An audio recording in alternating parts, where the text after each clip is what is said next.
La parábola del sembrador es una de las parábolas de Yeshua que podemos encontrarnos en los 3 evangelios sinópticos. Está en Mateo 13:1-9, en Marcos 4:1-9 y en Lucas 8:4-8, además de en el Evangelio apócrifo de Tomás.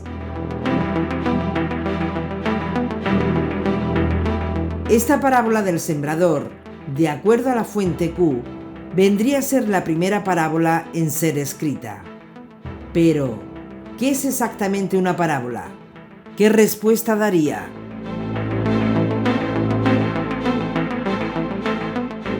Una parábola, mashal en hebreo, se usa para expresar una lección moral o alegoría religiosa.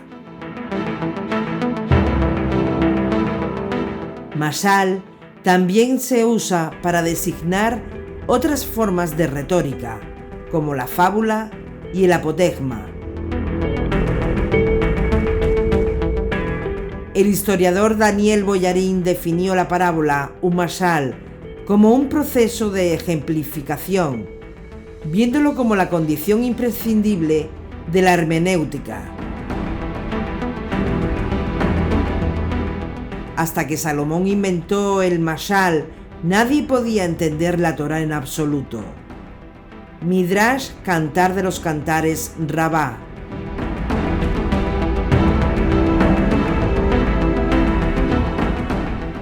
El Tanaj contiene muchas parábolas y también algunas historias simbólicas, como en Ezequiel 3, 24-26, 4-1-4 y 14-3-5. También en Jueces 9, 7-20, destinado a ilustrar la inutilidad de coronar reyes. En 2 de Samuel 12:1-4, pretendía ilustrar el pecado que David había cometido con Betsabé, la esposa de Urías. De la mujer sabía de Tecoa, que indujo a David a hacer las paces con su hijo Absalón, en 2 de Samuel 14, 6-8. Del discípulo del profeta, mostrando a Acab el camino equivocado que había adoptado hacia Ben-Hadad, en Primera de Reyes 20, 39-40. De la viña que no prospera a pesar del cuidado que se le ha otorgado, en Isaías 5:1-6, lo que ilustra la degeneración de Israel.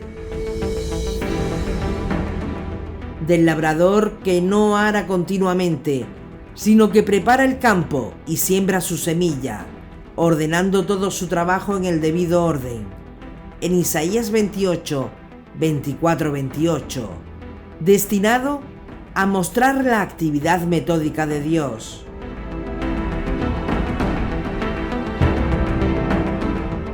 Por tanto, las parábolas eran usadas por los maestros de Torá para ilustrar una enseñanza a sus jóvenes discípulos. Sabemos que Yeshua enseñaba en parábolas y, conociendo el contexto judío del Segundo Templo, es claro que se está hablando de este estilo de enseñanza mashal.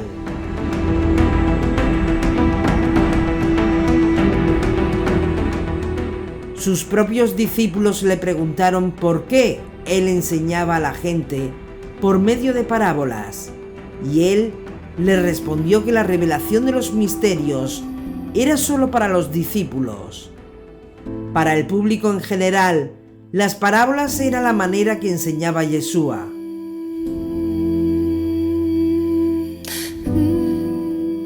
El Evangelio de Mateo cita el Salmo 78:2 como una profecía de que el Mesías enseñaría de esta manera.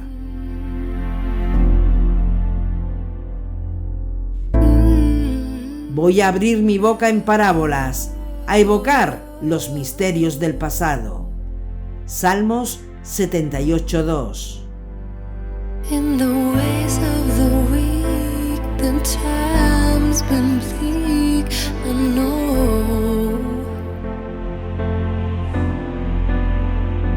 You're the fight, the cream, the strength in me, I know.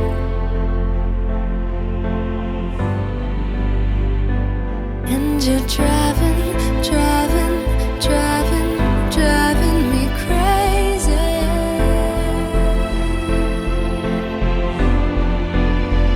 You keep on running and running and running and running lately.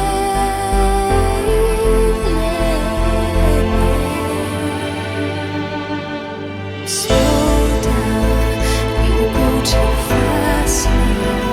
I'm telling, slow down, I can't keep up, love.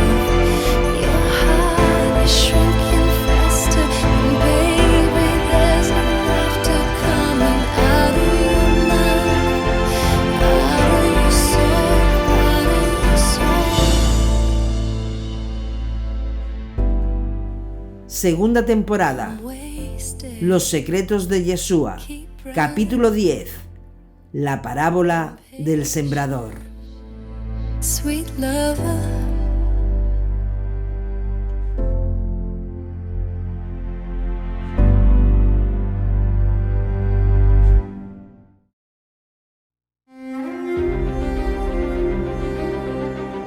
Aquel día salió Yeshua de casa y se sentó a orillas del mar. Y se reunió tanta gente junto a él que hubo de subir a sentarse en una barca, y toda la gente quedaba en la ribera. Y les habló muchas cosas en parábolas. Decía: una vez salió un sembrador a sembrar, y al sembrar unas semillas cayeron a lo largo del camino. Vinieron las aves y se las comieron. Otras cayeron en pedregal, donde no tenían mucha tierra, y brotaron enseguida por no tener hondura de tierra. Pero en cuanto salió el sol se agostaron, y por no tener raíz se secaron. Otras cayeron entre abrojos, crecieron los abrojos y las ahogaron. Otras cayeron en tierra buena y dieron fruto, una 100, otra 60, otra 30. El que tenga oídos, que oiga. Y acercándose los discípulos le dijeron: ¿por qué les hablas en parábolas? Él les respondió: es que a vosotros se os ha dado el conocer los misterios del reino de los cielos, pero a ellos no. Porque a quien tiene se le dará y le sobrará, pero a quien no tiene, aún lo que tiene se le quitará. Por eso les hablo en parábolas, porque viendo no ven, y oyendo no oyen ni entienden. En ellos se cumple la profecía de Isaías: oír, oiréis, pero no entenderéis; mirar, miraréis, pero no veréis. Porque se ha embotado el corazón de este pueblo, han hecho duros sus oídos, y sus ojos han cerrado. No sea que vean con sus ojos, con sus oídos oigan, con su corazón entiendan, y se conviertan, y yo los sane. Pero dichosos vuestros ojos porque ven, y vuestros oídos porque oyen. Pues os aseguro que muchos profetas y justos desearon ver lo que vosotros veis, pero no lo vieron, y oír lo que vosotros oís, pero no lo oyeron. Vosotros, pues, escuchad la parábola del sembrador. Sucede a todo el que oye la palabra del reino y no la comprende, que viene el maligno y arrebata lo sembrado en su corazón. Este es el que fue sembrado a lo largo del camino. El que fue sembrado en pedregal es el que oye la palabra y al punto la recibe con alegría, pero no tiene raíz en sí mismo, sino que es inconstante, y cuando se presenta una tribulación o persecución por causa de la palabra, sucumba enseguida.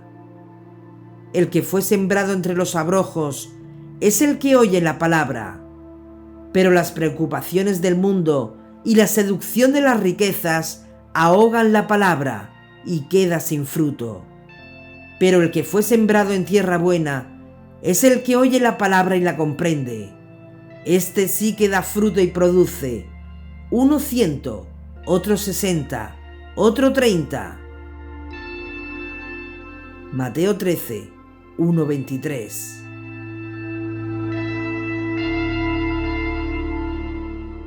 Esta parábola de Yeshua trata sobre un sembrador, el cual siembra su semilla en 4 tipos de terrenos diferentes y lo que sucede con la semilla.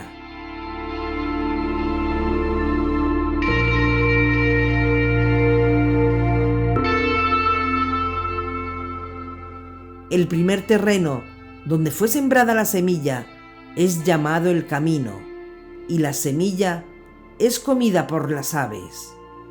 El segundo terreno es la roca, y debido a que no hay un buen suelo para brotar las semillas, se seca por el calor del sol, pues no tiene raíz.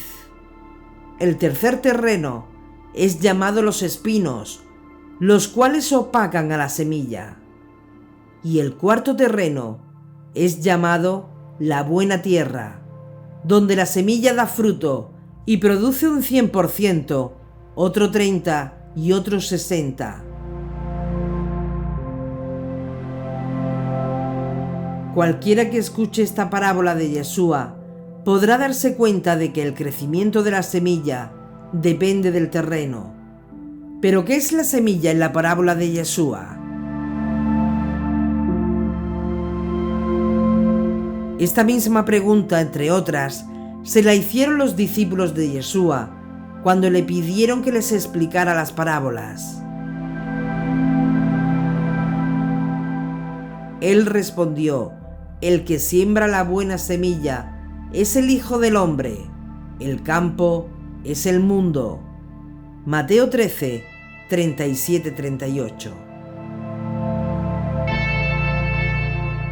El sembrador es el Ben Adán, el Hijo del Hombre, lo que nos lleva a los profetas antiguos, cuando Ezequiel también es llamado Hijo del Hombre, Ben Adán, y donde Israel también es llamado Ben Adán.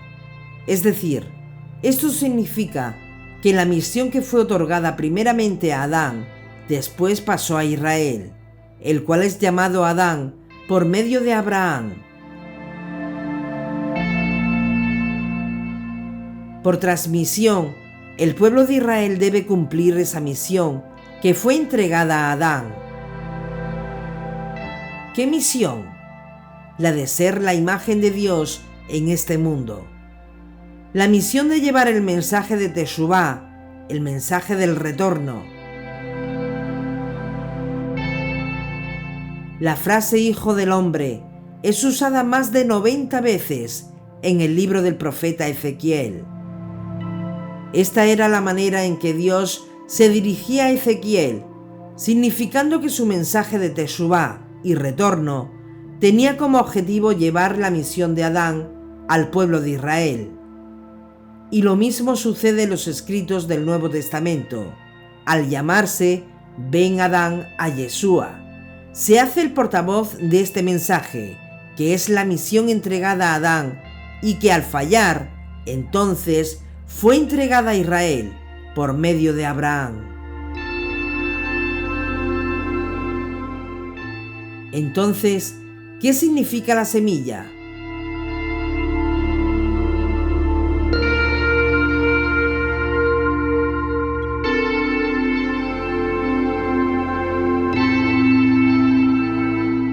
La buena semilla de la parábola de Yeshua significa la palabra del Todopoderoso y los que obedecen las leyes del reino de Dios.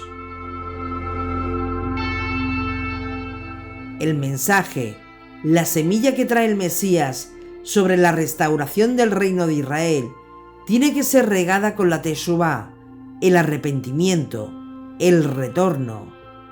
Es decir, el retorno a Hashem y a la Torá con sinceridad. Porque hasta que esto no suceda, no vendrá la restauración total del pueblo de Israel y del mundo.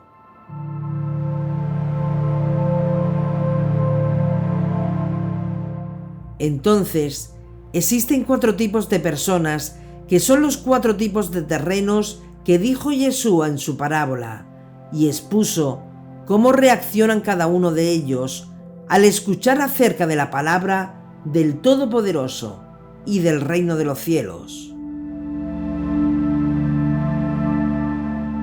Esta enseñanza rabínica o de los maestros judíos del primer siglo, de expresar 4 tipos de personas, la hallamos también en la tradición de Pirkei Avot, el Tratado de los Padres, donde se ponen varios ejemplos acerca de estos 4 tipos de personas.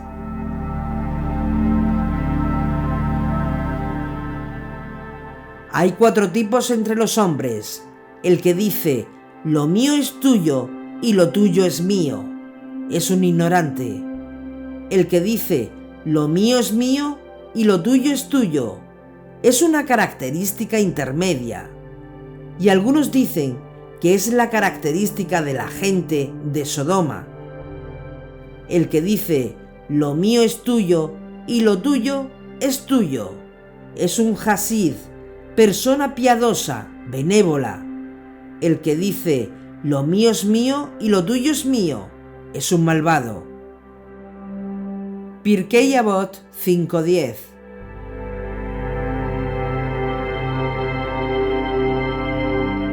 Y en la línea de esta misma idea, la explicación de Yeshua sobre los 4 tipos de hombre es impresionante. El primer terreno, es decir, el primer tipo de persona, es el que escucha la declaración acerca del reino de los cielos y recibe la palabra con mucha alegría. Este tipo de personas escucha la palabra con alegría, pero no la comprende. Y esto es un gran riesgo, porque según dijo Yeshua, en estas personas viene el maligno y le arrebata lo sembrado en su corazón.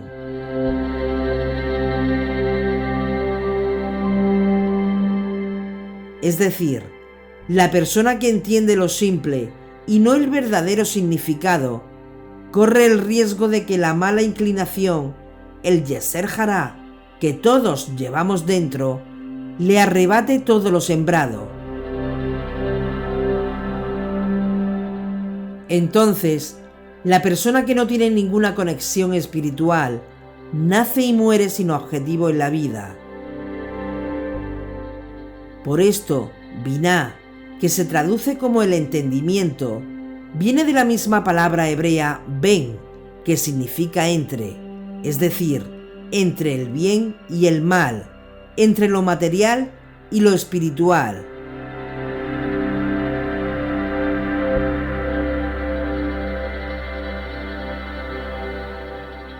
Y como esta persona no tiene entendimiento, por ello el término tan dramático que usó Yeshua, arrebatar del corazón, es decir, llevárselo sembrado de manera rápida.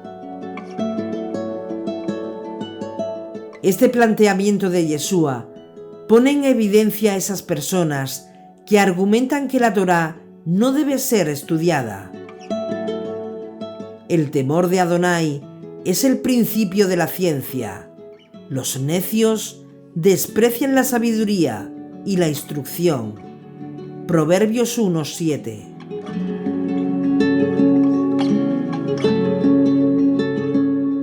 El segundo terreno, el pedregal, de la parábola de Yeshua es un terreno rocoso. El suelo rocoso es un suelo cuya capa superior es suelo agrícola, pero debajo de la fina capa de tierra hay piedras y rocas. Este es un suelo que no es apto para el cultivo de trigo porque la raíz no tiene suficiente suelo para enraizar y profundizar en él. ¿Por qué? Porque en suelos rocosos las raíces no crecen, son cortas, por lo que el inicio del crecimiento de la flor será rápido. Pero cuando salga el sol sobre ella, la planta se secará rápidamente porque sus raíces se han secado. Las rocas y piedras impidieron que sus raíces profundizaran. Es decir, es la persona que oye la palabra y al punto la recibe con alegría, pero no tiene raíz en sí mismo, sino que es inconstante. Y debido a eso, cuando se presenta una tribulación o persecución por causa de la palabra, sucumbe enseguida.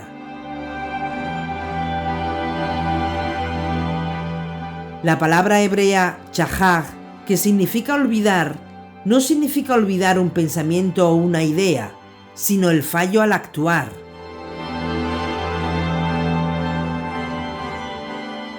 Cuando tiene un problema, el Yeser Hará le hace no actuar debido a que no está conectado a Dios. No tiene raíz, no tiene la fe verdadera. Tiene fe, ciertamente, pero su fe no está sustentada en una fe verdadera. Su raíz no está conectada con Dios, sino en el pedregal, en las rocas, y por eso se seca.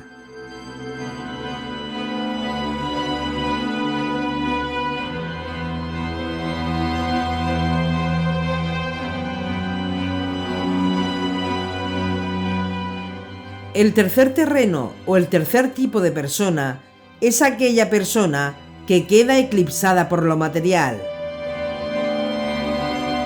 En el tercer terreno, el suelo espinos es aquel que impide que la semilla de trigo o cualquier otra planta crezca correctamente. Después de que la semilla germina, las espinas, lo material, ocultan los rayos benéficos del sol.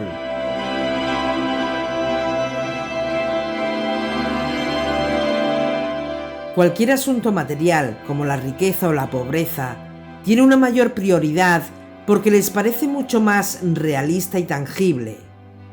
Todos los problemas de este mundo causan más preocupación en estas personas, que resulta en depresión, desesperación y tristeza. Estos problemas lo desvían fácilmente de la palabra de Dios o de cualquier tema espiritual. ¿Por qué? Porque cuando surgen problemas en sus vidas, miran a su alrededor o se miran a sí mismos y examinan la posibilidad de una solución basada en su propia capacidad. En lugar de enfrentar el problema con el poder y la capacidad de nuestro Padre que está en los cielos. ¿Por qué? Porque no cae un gorrión a tierra sin su permiso, y porque hasta los cabellos de tu cabeza Dios los tiene contados. Dios da y Dios quita.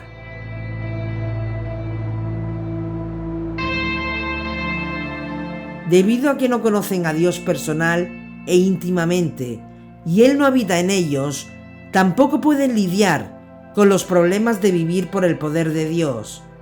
No pueden ver ni examinar el problema desde el punto de vista y la capacidad de Dios.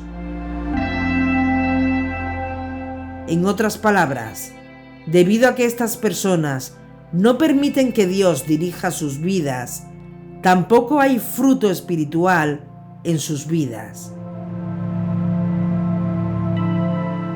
Son las personas que oyen la palabra, pero codician riquezas materiales. Por tanto, el Yeser Hará, la mala inclinación, el Hasatán, le hace olvidar y no da frutos, porque el fruto espiritual solo llega cuando Dios obra en ti.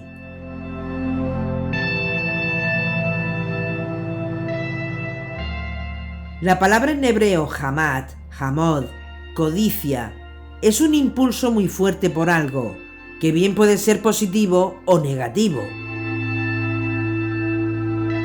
Las personas que tienen un apego muy fuerte por lo material, al final, terminarán dejando a un lado la espiritualidad. Es decir, la palabra, la semilla, al estar sembrada en un terreno de espinos, no da frutos. Estas personas no cumplen los mandamientos, no dan frutos. Fe sin frutos.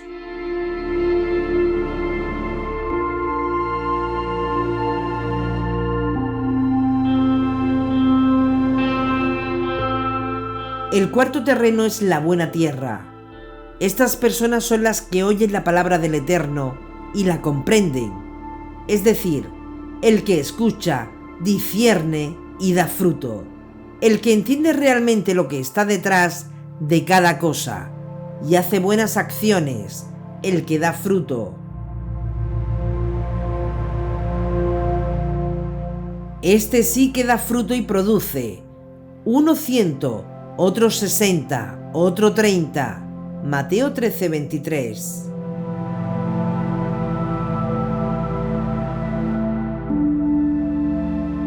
¿Por qué Yeshua presenta los números 30, 60 y 100? En la obra del judío sefardita Shem Tov ben Yitzhak, llamada la piedra de toque, Eben Boán, expuso de que el número 30 significa la santidad en unión marital, en el cuerpo y en el corazón. El 60 significa la abstinencia de mujer, y 100 significa la pureza del corazón y la santidad del cuerpo.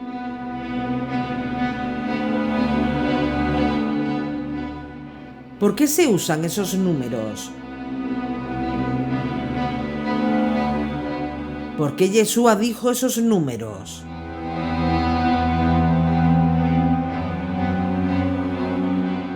El número 30, 60 y 100 representa la salida de Egipto y la entrega de la Torá en el Sinaí.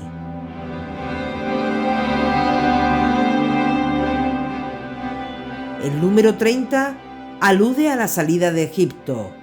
El número 60 alude con la entrega de la Torá y la abstinencia de mujer. Y dijo al pueblo: estad preparados para el tercer día y absteneos de mujer. Éxodo 19:15. Y el número 100 alude a lo que dice el capítulo 24 de Éxodo. Moisés entró dentro de la nube y subió al monte. Y permaneció Moisés en el monte 40 días y 40 noches. Éxodo 24:18. Si sumamos los 40 días que Moisés estuvo en la nube de gloria en el monte Sinaí, más los 60, nos da el número 100.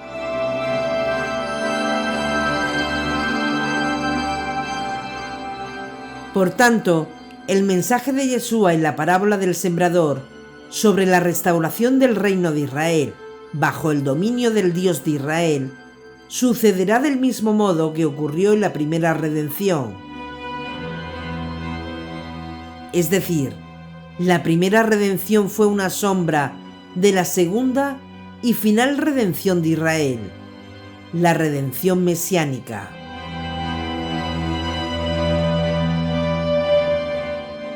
Israel deberá hacer 3 pasos para alcanzar la redención. El primer paso es la separación, la salida de Egipto, porque no podemos acercarnos si antes no nos separamos. Para acercarnos al Eterno, debemos acercarnos a la espiritualidad. Y la manera de lograr este acercamiento es separarnos de aquellas cosas que nos alejan de Él.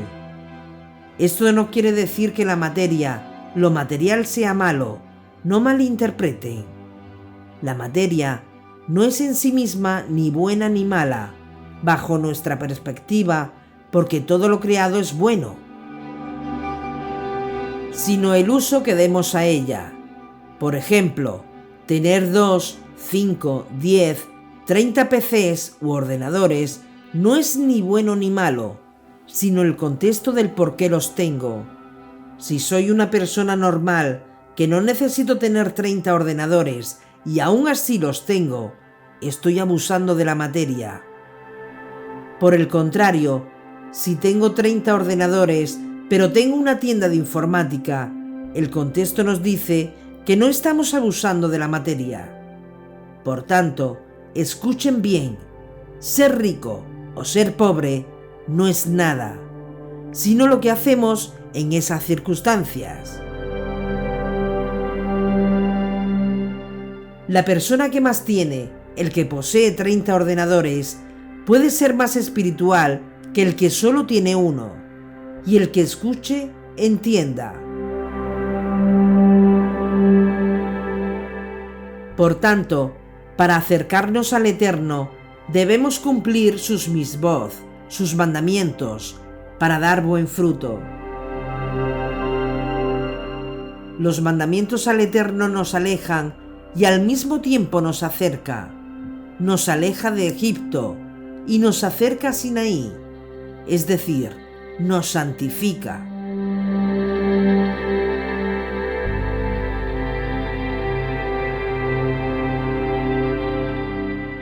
El concepto de Kedushá, de santidad, tiene dos etapas. Primero, la separación de lo que interrumpe un acercamiento con el Creador. Una separación de abajo hacia arriba, haciendo el máximo esfuerzo posible para ir al Eterno. Y segundo, como resultado de esa separación de Egipto, viene el encuentro con la santidad del Eterno, es decir, el Ruach HaKodesh. Como resultado de esto, encontramos la respuesta de arriba, que viene a nuestro encuentro mientras vamos ascendiendo. Y por esa razón, en la parábola de Yeshua, del hijo pródigo, el padre va rápido y veloz al encuentro con su hijo, cuando éste recupera la razón. El número 30 que dijo Yeshua en la parábola del sembrador alude al momento histórico de los hijos de Israel después de llegar al desierto, cuando empezaron las pruebas. El número 30 corresponde a la letra hebrea Lamed, y la letra hebrea Lamed significa Lamed, es decir, aprender. Por esto aprendemos que el primer paso es aprender. El número 60 alude a la abstención de mujer, al tercer mes de la salida de Egipto, es decir, a los 60 días, el Eterno le dijo a Moisés que santificara al pueblo para poder entregarle la Torá, es decir, que se separaran de aquellas cosas que interrumpieran el acercamiento al Eterno y se lavaran de sus vestidos.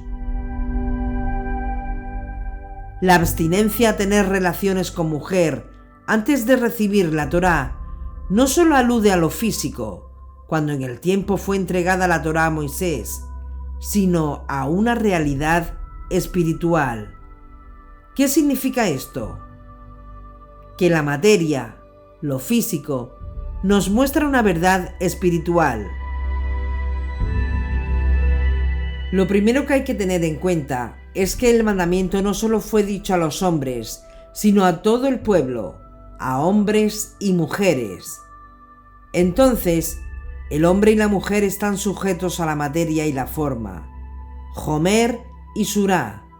La mujer es la materia y el hombre es la forma. Y así como el cuerpo de ambos es materia, Homer, el alma es Surá, es forma, y esta, el alma, entonces viene a moldear el cuerpo. En la tradición de Israel, el pueblo de Israel es descrito como la esposa, mientras que el Hashem es el esposo. Por tanto, el rol de Israel es Homer y el de Hashem es Surá. Israel es la materia y Hashem es la forma. En consecuencia, cuando en el Sinaí se dijo no allegarse con mujer a todo el pueblo, no solo a los varones, fue con la intención de que Israel dejase de funcionar con una actitud varonil, para tomar el rol de Homer, de materia, porque si no, no podrían recibir la Torá, que significa una nueva surá, una nueva forma.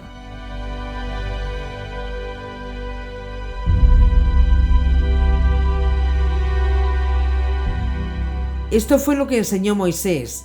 El segundo grado para elevarnos es cuando no nos allegamos con mujer, es decir, cuando dejamos nuestro rol de varón, de ser surá, y tomamos el rol de mujer, de Homer, para recibir una nueva surá. ¿Por qué? Porque dos surá no pueden coexistir al mismo tiempo.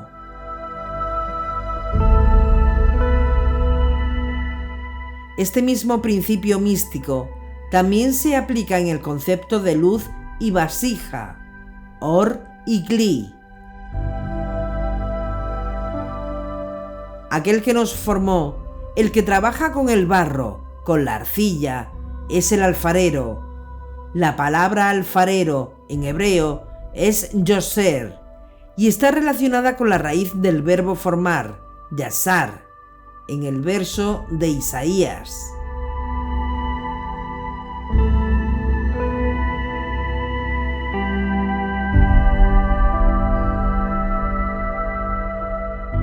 El Padre es el alfarero y es Él quien nos forma como una vasija hecha de barro.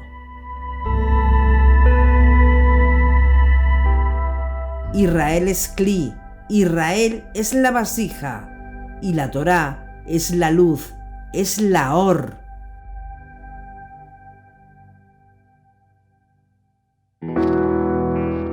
Esto queda confirmado cuando nos damos cuenta de que el número 60, el cual usó Yeshua como significado de esta enseñanza, equivale en hebreo a la palabra Kli. En consecuencia, tenemos que ampliar nuestra vasija para recibir más luz de la Torá, más luz del Eterno. ¿Y cómo se amplía nuestra vasija? Ampliando nuestra conciencia. Y para lograr esto, debemos convertirnos en vasijas, en una nueva forma, una nueva surá, para recibir luz, para poder elevarnos.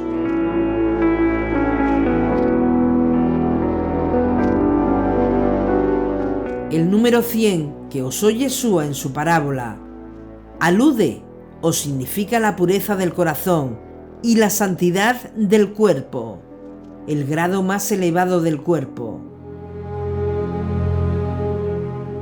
El concepto de pureza no tiene nada que ver con la higiene del cuerpo, sino que es una ventana a lo espiritual, un camino a lo trascendental. El alma es ese canal, esa conexión directa con el Eterno.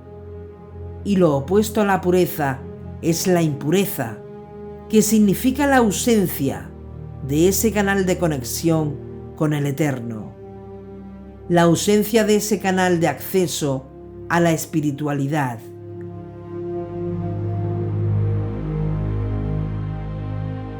El concepto de Tahará y de Tumá, de pureza y de impureza, podemos comprenderlo mejor cuando se estudia la impureza de la mujer durante su menstruación. ¿Por qué? Porque en la mujer existió el potencial de traer una neshama, un alma que traería Tahará, pureza, es decir, el canal de acceso a lo trascendental. Y ese proceso de cerrar ese espacio vacío lleva por nombre Tumá. Y lo mismo ocurre cuando la mujer queda embarazada y da a luz un varón, porque cuando nace el niño, en el interior de la madre queda un vacío interior, que es el lugar donde hubo un alma, es decir, un canal al Eterno.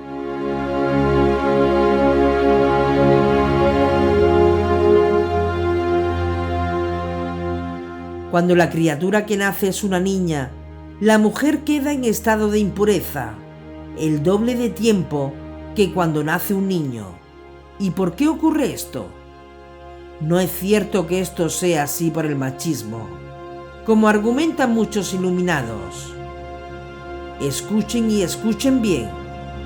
Cuando una mujer da a luz una niña, queda en estado de impureza el doble de tiempo porque la hija, así como la madre, también tiene la posibilidad de traer en sí misma otra alma, es decir, otro canal. Y mientras más grande sea el canal de acceso al Eterno, mayor es también el espacio que queda vacío en su ausencia. Es decir, cuando da a luz a una niña, el estado de Tumá, el estado de impureza es el doble por el vacío que deja en la mujer, porque cuando la niña estaba en su interior, la mujer y la niña tenían un canal doble de acceso al Eterno.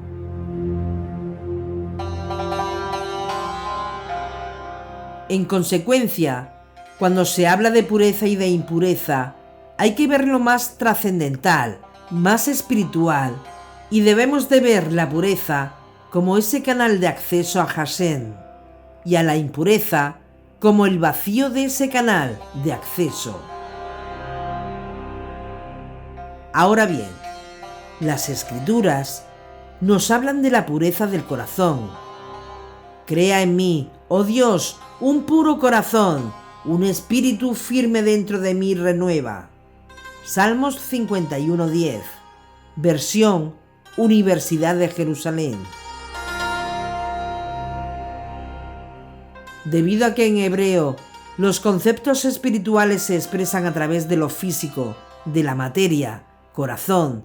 En hebreo, lev, metafóricamente hablando, se refiere a la mente, a los pensamientos y a las emociones del hombre.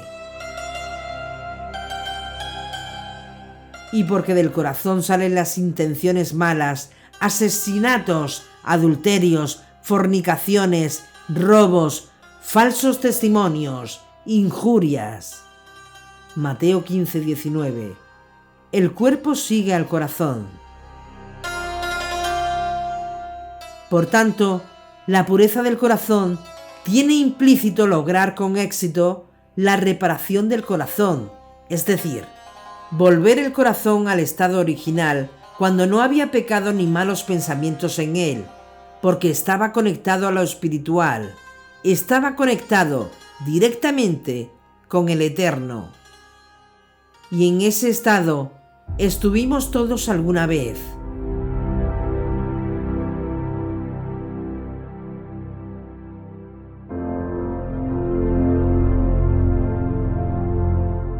Y esta conexión de los pensamientos y sentimientos con el Eterno es lo que sucede precisamente en la nueva alianza profetizada por Ezequiel.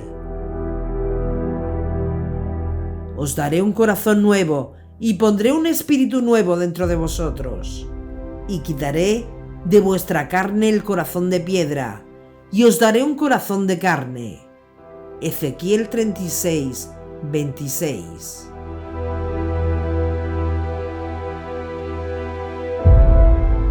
Concluiré con ellos una alianza de paz que será para ellos una alianza eterna.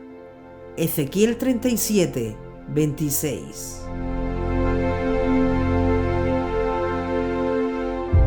Yeshua nos dijo, según los escritos, que al lograr la pureza del corazón, una renovación de la mente, logramos la santidad del cuerpo. El concepto de santidad que ya vimos es la separación de aquellas cosas que impiden un acercamiento con el Eterno. Y el concepto santidad del cuerpo, por tanto, es el dominio de las fuerzas o tendencias naturales del cuerpo humano, que equivale entonces a tener un acercamiento con lo espiritual, aún teniendo un cuerpo material.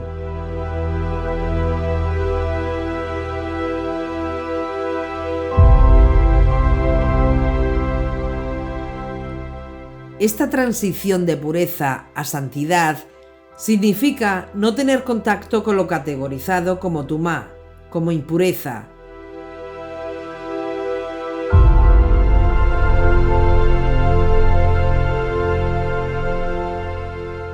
Debido a que todo lo material pudiera estar en estado de tumá, de impureza, es decir, puede apartar al hombre de ese canal espiritual hacia la luz, tahará, pureza. Impide, prohíbe cualquier contacto con lo material, aun con lo que esté permitido, a menos que se use como un medio de sobrevivencia.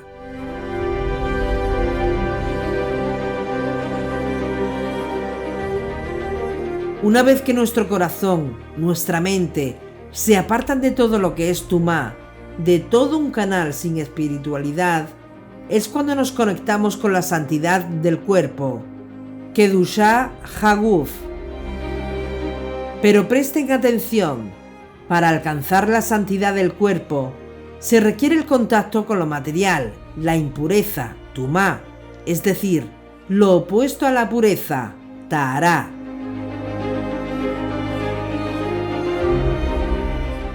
Mientras la pureza huye de lo material, la santidad utiliza lo permitido en este mundo material como medio de elevación espiritual. Y por eso el maestro usó en sus enseñanzas el término pureza para referirse a lo interno y santidad para referirse a lo externo. No debe entrar en nuestro corazón pensamientos negativos y como consecuencia de esto, nuestro cuerpo debe usar lo permitido dentro del mundo de la materia, como medios de elevación espiritual.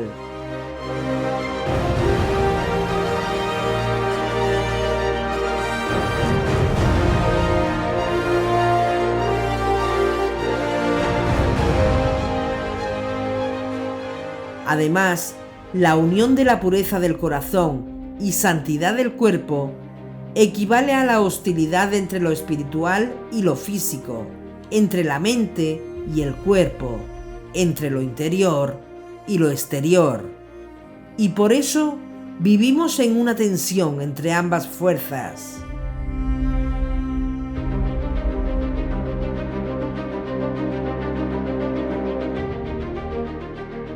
Porque sabemos que la ley es espiritual, pero yo, habiendo sido vendido a la esclavitud del pecado, soy carnal.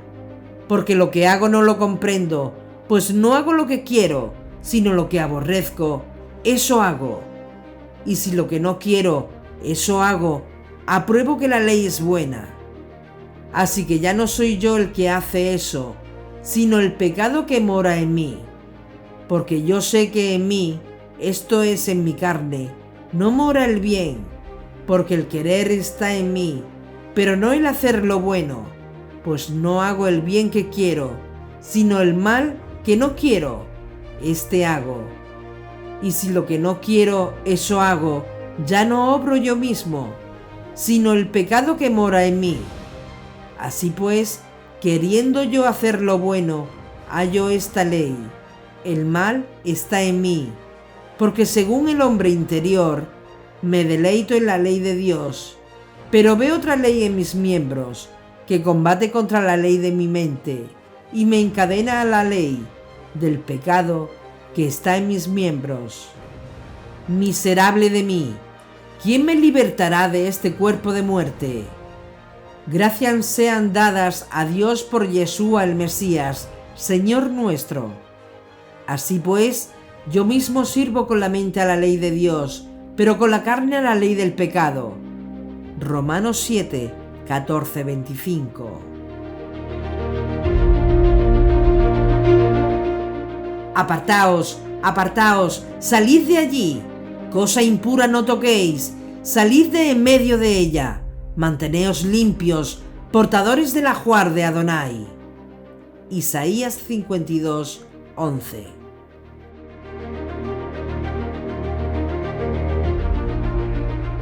Este grado de elevación espiritual es descrito con el número 100, que es la letra Kuf en hebreo, y simboliza la santidad. Y para entrar en el lugar santísimo, se requería pureza y santidad.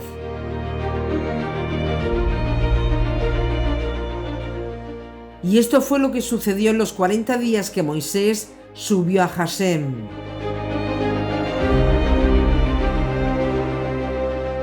Estos dos aspectos del ser humano alcanzaron la cúspide cuando el ser humano recibió la Torá, tal como fue expresado por los hijos de Israel cuando dijeron todo lo que Dios diga, Naaseh benishma, haremos y escucharemos. Tomó después el libro de la alianza y lo leyó ante el pueblo, que respondió, obedeceremos y haremos todo cuanto ha dicho Adonai. Éxodo 24:7.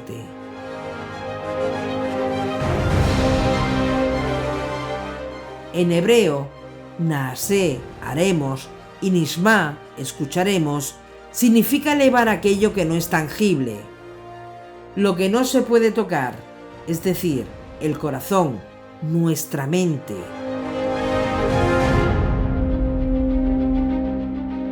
Cuando una persona llega a este nivel de pureza del corazón y santidad del cuerpo, esa persona ha dominado el Yetzer Hará, el Hasatán, la mala inclinación que todos llevamos dentro.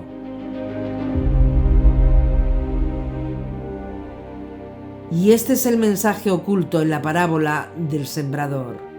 Es decir, la buena tierra es el principio para que exista la pureza del corazón y santidad del cuerpo. ¿Y qué es la buena tierra?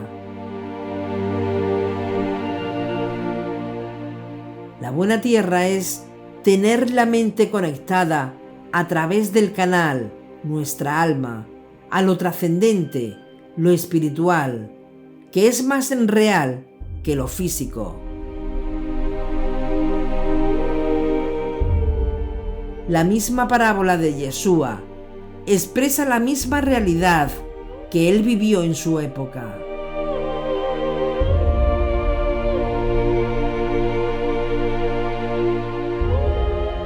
Por eso les hablo en parábolas, porque viendo no ven y oyendo no oyen ni entienden. En ellos se cumple la profecía de Isaías: oír, oiréis, pero no entenderéis; mirar, miraréis, pero no veréis, porque se ha embotado el corazón de este pueblo, han hecho duros sus oídos, y sus ojos han cerrado. No sea que vean con sus ojos, con sus oídos oigan, con su corazón entiendan, y se conviertan, y yo los sane. Pero dichosos vuestros ojos, porque ven, y vuestros oídos, porque oyen. Pues os aseguro que muchos profetas y justos desearon ver lo que vosotros veis, pero no lo vieron, y oír lo que vosotros oís, pero no lo oyeron. Mateo 13:17.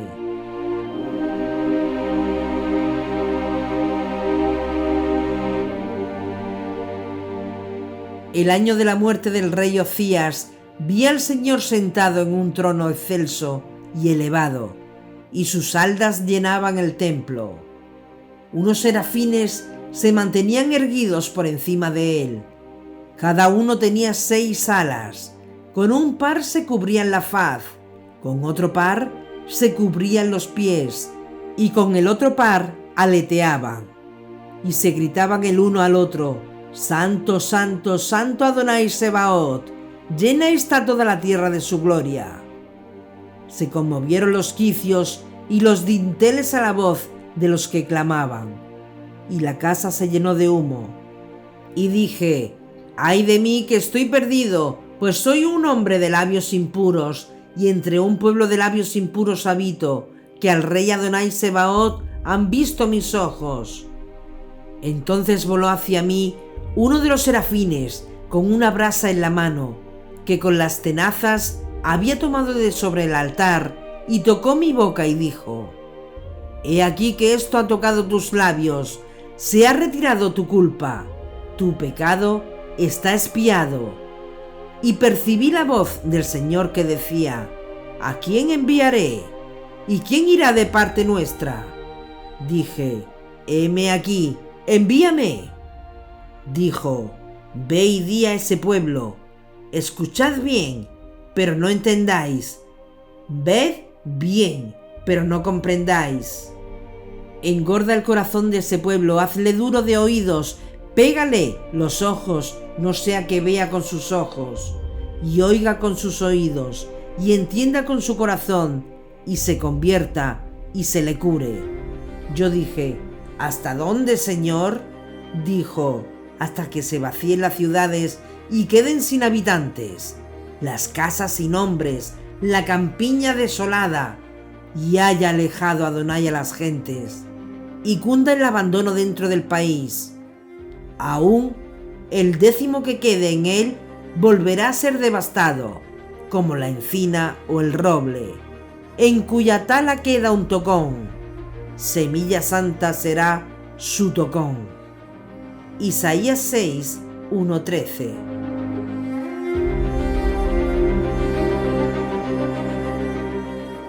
Las enseñanzas de Isaías y de Yeshua no fueron recibidas por todo el pueblo.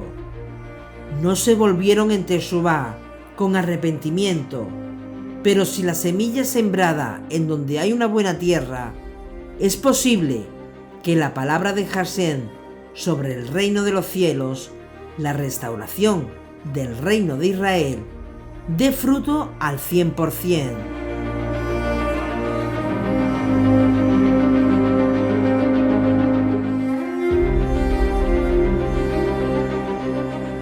La diferencia entre el cuarto tipo y los otros tipos está en la preparación en el corazón, una acción que solo el Espíritu de Dios puede hacer.